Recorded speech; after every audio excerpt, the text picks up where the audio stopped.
All right, everybody. Welcome back to the Showing Up to Your Life podcast and YouTube channel. My name is Art Burns, and I'm here with a very impromptu little episode. As I've been saying these last few episodes, few and far between as they've been, I'm going to start, trying to feel into what this wants to be, right? And by the way, I've received your messages, and I cannot tell you how wonderful it feels to read the messages that I receive from you, especially the ones with all the support and the, people telling me to take the time and to do the thing and to not make it anything that's not what it needs to be, and not to burn out and not to exhaust myself. And they're expressing gratitude, and you all know who you are. And I just want to thank you so much for that. Right? I mean, it really, really means so much to me. And so much that I feel like that might have something to do with why I'm here just in the next day, right? As I'm talking about how I'm going to cut back on the episodes. Here I am, 2 days in a row again.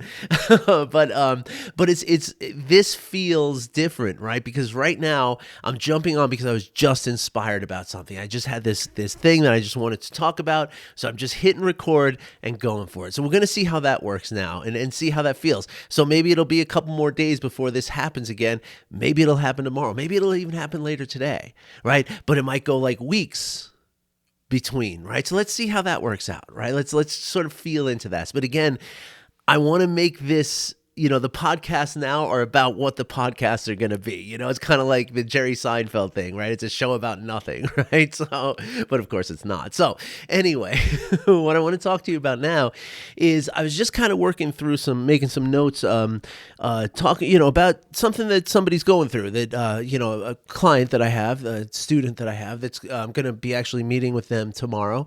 And so I was just kind of, writing down some thoughts about some of the stuff we've been working on. And something really occurred to me as as I've told you all, I've been doing a lot of work on my own trauma, right? And what that means ultimately, or at least what that includes, is work on my inner child, right? Which, by the way, as I was setting up this podcast, setting up the wires and the lights and stuff like that, I said, oh my gosh, that's a course that I have to do.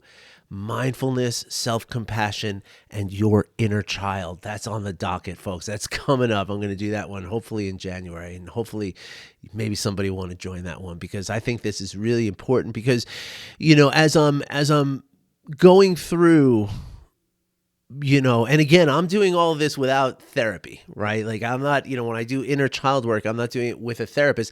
That's not to say that I wouldn't do it with a therapist. I mean, there's part of me that wishes that I had a therapist to work through some of this stuff with, because it would probably be a much more efficient process. However, I'm doing it and it's working, and so it's fine, right? So I've done this on my own, and that's what I'm going to, guide you all through, anyone who wants to join this group that I'm talking about. But anyway, as I'm going through this process of understanding how, and this is the thing, this is the way that trauma works that's so important to understand, okay? When we're experiencing a thing in the here and now, right? Like I think I mentioned this yesterday in the podcast, and pardon me for repeating myself, but again, this is a whole different, vibe here. So, I think I definitely told you the story though, where I was at Chipotle, and, my daughter likes a certain quesadilla done a certain way with the, she likes the salsa and the guacamole inside the quesadilla. And normally it's never been a problem, but all of a sudden they have a new machine or something. So like, nah, we can't do that anymore.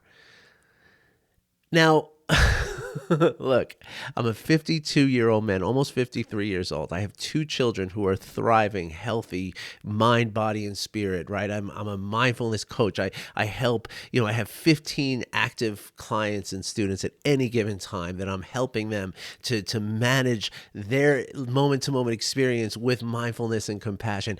I've owned businesses, okay? Like I owned a cafe for 8 years. I had to talk to, contractors, building departments, inspectors, fire inspectors, food inspectors, sales tax people, all manner of regulatory, agencies that I would have to interact with on a moment-to-moment basis. You think that always goes smoothly and exactly what it's supposed to be? Of course it doesn't.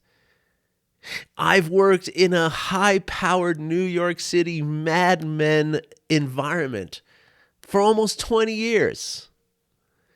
So there's nothing about my adult existence that can't manage a situation at Chipotle with a 22-year-old girl telling me that she can't make my 13-year-old daughter's quesadilla the way that she's asking for it.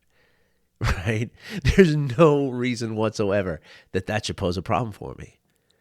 Now, I don't know if it's because it's my daughter and because I'm seeing my daughter as me when I was that age, right? That's probably something to do with it, of course. But what's really happening, as I told you yesterday, when I was 6 years old, right? Specifically, my father, after leaving us, and he would come back, once in a while on weekends. And when he came back, it wasn't like, hey, let's spend some time together and, hey, let me invest in a coffee machine. No. And it wasn't even like, hey, son, you want to take a walk with me to the deli so I can get my coffee? No, it was none of that. It was like, hey, 6-year-old, here's $2. Go get me 2 coffees, light and sweet, at the deli on the corner. I didn't have to cross any streets or anything, so technically I guess it was all right. But the problem is that I would walk and every time it happened, even the deli guy would call my dad at home and be like, he can't do this. Like, he's spilling the coffee all over his hands. Like, I would get halfway down the block and the coffee would be empty and all of it all over me. I go back, I'd be like, what's going on? I just didn't know how to even carry the coffees right? So now, as a 52-year-old man, even looking back on that, it's like, okay, well, it's just a little coffee. I mean, what's the big deal, right? And that's true. That's how I feel. But as a 6-year-old, that was one of the most difficult things I could have experienced as a 6-year-old, and it caused trauma, right? Now, here's the thing. All of our trauma is different. Right. So that happened to be something for me. Somebody else might have experienced that and not been a big deal, but something else that I experienced was traumatic for them. Right. So that's the thing with trauma. Like, don't measure your trauma against my trauma, because it doesn't work that way. Okay. But that experience caused trauma for me. Right. It created a wound. That's what trauma is. Right. Trauma in the physical realm is a hospital, a setting where you're, gunshot wounds, stab wounds, car accidents that are really, really badly damaging. That's what trauma is. It's a wound. It's a break. It's a rupture. And so here's the thing. Now, as Gabor Mate says, trauma is not the incident, right? The thing with the coffee was just the thing with the coffee. My hand would heal, I'd stop crying eventually, whatever, Actually, I didn't cry because that was the problem. I wasn't allowed to. But anyway, different story, different time. But the thing is, like, I could heal from that situation. Right? The situation itself, it wasn't a gunshot wound. It wasn't something that maimed me, that I would be, crippled for the rest of my life, right? Or in some way impacted for the rest of my life. I hope I didn't offend anybody by the word cripple. I don't mean to do that. Right? But so even though it's not a physical thing that I'll carry with me for the rest of my life, emotionally, there's a wound there that was never processed, right? Because again, it wasn't like my dad said, "Oh, son, I'm so sorry I made you do that. Let's talk it through. Let's work this out together." No, it was like, "What's wrong with you?" That's what I would get, right? And sent right back out the next time with no more, not like, "Oh, hey, let me come with you and see what you're doing wrong." Or no, just get out and do it again. Come on, get your shit together, kind of thing. Pardon my French. And so that caused the wound inside of me, right? And that wound, over time, it stays there, right? Unless you do something to heal it, right? It doesn't, well, what Gabor Mate says is it actually becomes like a scar tissue where you become unfeeling, right? Until that wound gets poked. And that's what that 22-year-old girl behind the counter at Chipotle last week did. She poked that wound. She became basically my father in that situation. She didn't look like my father. She was, much nicer than my father. But, essentially she became an avatar for my father, if you will, right? And all the pain and all the rage and all the that came up.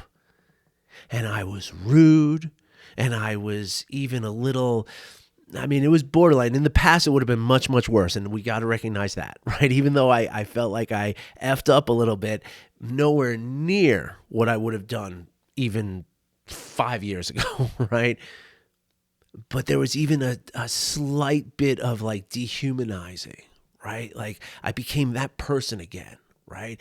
Like my father dehumanized me, right? He did not care for my humanity in those moments.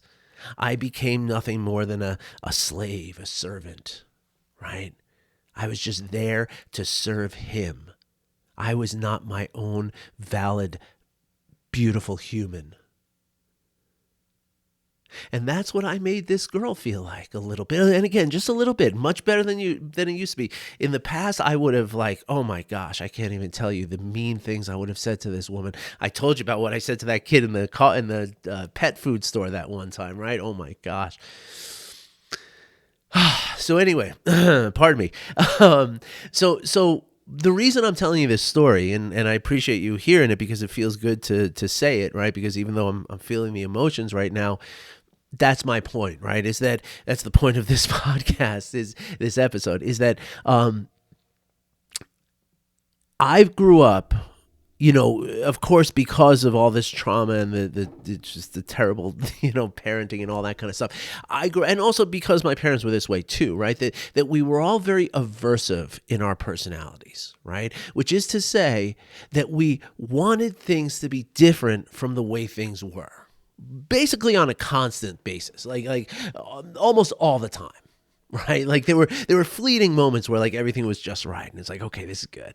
But then something would, we'd have to like, and spending all that energy in resisting the reality, right? Now, of course, that causes a feeling in our body, right? Because that's based on an emotion. It's based on the emotion of fear, right? And when you feel fear, and when that fear evolves into things like resentment and anger and jealousy and rage and all these other things, these emotions represent in our bodies as feelings, okay? And so here's something really important that I came to know as so now the feelings, right? Let me go on with this. Sorry. The feelings are what drives the aversion, right? Because really what we are is we're aversive to the feeling we have. We're not aversive to the thing, right? Like I could really care less what's in the quesadilla, right? As long as my daughter's getting food and she's being nourished, like, hey, like whatever. I don't care, like it's not like I'm not dying on that hill, right? So it's not the experience that I'm aversive to, it's the feeling that the experience creates for me. Okay, now here's where it becomes very important when we talk about childhood trauma, okay? As I worked, and it takes work, right? It's not something you just decide, okay, I'm going to do this and just do it. You got to practice it, right? And what we got to practice is we have to practice allowing ourselves to be with the emotion, right? Without that aversion, right? To feel into the emotion, to allow the emotion to process through us, right? But to allow it to do so without our needing to do anything about it, right? That's the key, right? An emotion is just an emotion. It's not good or bad, right? It just is. And if we allow it to be, as Jill Bolte Taylor tells us, and I remind you all the time, if we allow it to be, in give or take 90 seconds, it's going to be done and over, and it's going to be something else. It's not going to be gone. I mean, the emotion doesn't just leave. It becomes something else. It becomes another emotion. And if we can accept those emotions as they're flowing and intertwining and glimmering in our bodies, right? Then we start to unpack it a little bit, right? We start to feel, as we become more comfortable with sitting with our emotions, we then start to understand those emotions a little bit more, right? If you get a new employee or a new, coworker or something, what's the first thing let's go out to lunch. Let's get to know each other. Let's remove ourselves from this work environment where we have to do this stuff, and instead let's sit down and have coffee. And what are you all about, right? Like, I want to know you better, right? And because as I know you better, I understand you better. And as I understand you better, what can I do? I can interact with you better, right? Better, more effectively, I mean. Right? Not better, but more effectively, more deeply, more substantially. So the same thing is true with you and you, meaning you and your emotions. Because your emotions are not you. Your emotions are an experience that your biological essence is, this body is experiencing. That's all it is. And it's done in reaction to your current, present moment experience. Even if that experience is thinking about something in the past or the future. That's where it gets tricky. But now here's the thing. As we do this, as we come to accept and we come to understand these emotions, rather than pushing them away, rather than trying to run from them, we allow them to be there. And slowly we do this to be safe about it, because some of these emotions can be pretty heavy, right? And that's where mindfulness helps us with lots of different, there's lots of different ways in which we can do this to keep ourselves safe at the same time, right? But here ultimately is what happens. And this is the thing that really clicked here that I wanted to tell you about. Talk about burying the lead here. Like 35 minutes in and I'm telling you the point of this whole thing. As I allowed myself to accept and understand all this, right, I started to be able to discern the difference, okay? And this is what I've really been going through in the last 3-4 weeks here, is that I'm experiencing huge emotions, like devastating, like crying for hours kind of emotions over these last 3 weeks, like literally just letting it flow and flowing it does. I wish I had bought stock in Kleenex before this whole thing. Seriously, I've gone through box after box after box of Kleenex because it's just been so, and there's anger and there's all kinds of feelings that are going on, right? But they're powerful. They're really hard. Now, in the past, I would have thought that this was my aversion. Like, I just don't like what's going on. I just want you to change the way you're doing things because it's making me upset. But now, because I've sat with it, because I've understood it, I realize that it's not that at all. What it is I'm just sad for my inner child. I'm feeling grief for what he went through 40 years ago, 50 years, 45 years ago. Not what's happening right now, right? Like, I'm not that upset at this sweet little girl at the Chipotle. She's doing her best. She's so busy. She's working so hard. I hope my daughter can be like that someday. I'm not upset with her. This emotion that I'm feeling is the rage of my inner child saying, somebody listen to me. This is too hard for me. I can't do this anymore. But of course I can now.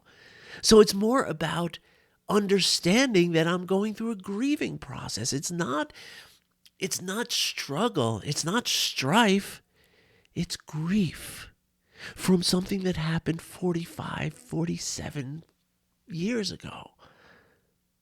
And so now I feel so much like, now it's like, okay, now I can work with this emotion and I can understand it better, and I can honor that inner child. And that's where the work comes in, the inner child work that I talk about, right? It's recognizing that whenever those emotions are flaring up, and this is what's become, and again, you can't work on this first. You got to work on the acceptance first. I promise you that, right? I promise you that. You got to work on the acceptance first. I mean, technically, you work on both at the same time. But once you can accept it, then you can understand it.